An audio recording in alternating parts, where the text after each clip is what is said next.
I'm Deco Dawn, and I'm going to talk to you about a more serious collecting hair wreaths, mourning hair wreaths.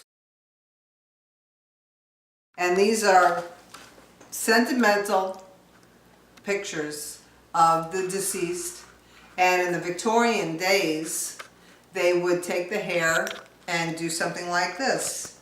This is a child that's deceased, and they've made a pretty hair presentation.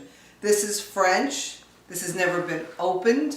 That's you're always looking for items that have never been opened. See, the back has never been opened. This was made in France, and this was made by a jeweler. Made by a jeweler in the Victorian times in France. You would take the hair and bring it to a jeweler, and they would do hair art. This is hair art. Also, there were hair jewelry.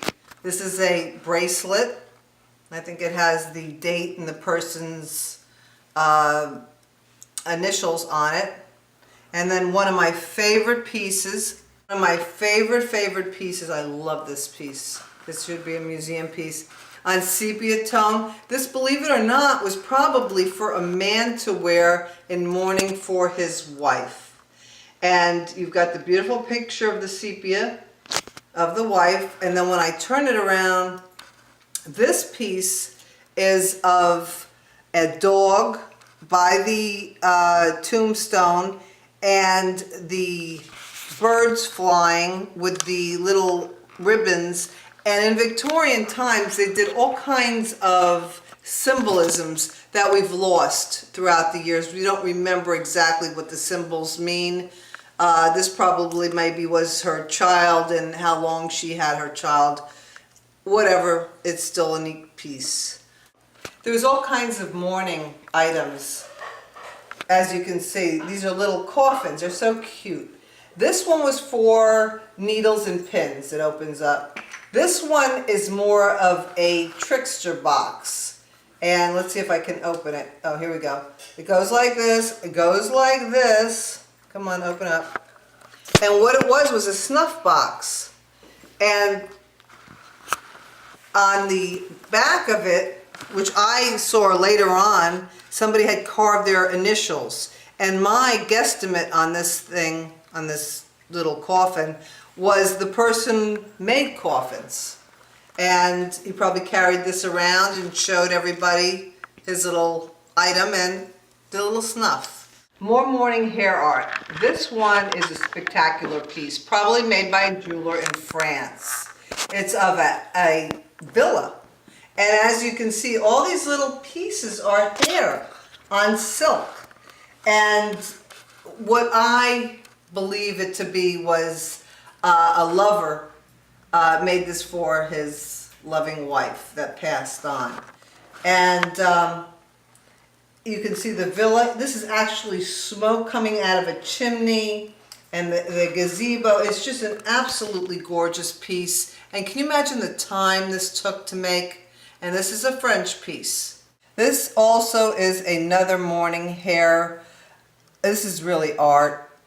It is a jeweler's piece. It has the jeweler's name in the back. It's French. These are very coveted, these pieces. As you can see, there is the tombstone and the weeping willow, and it's just magnificently done.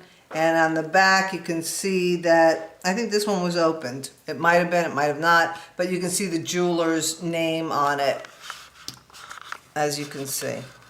Okay. And there's a lot of different versions of hair wreaths and hair pictures. This is another type. This is German.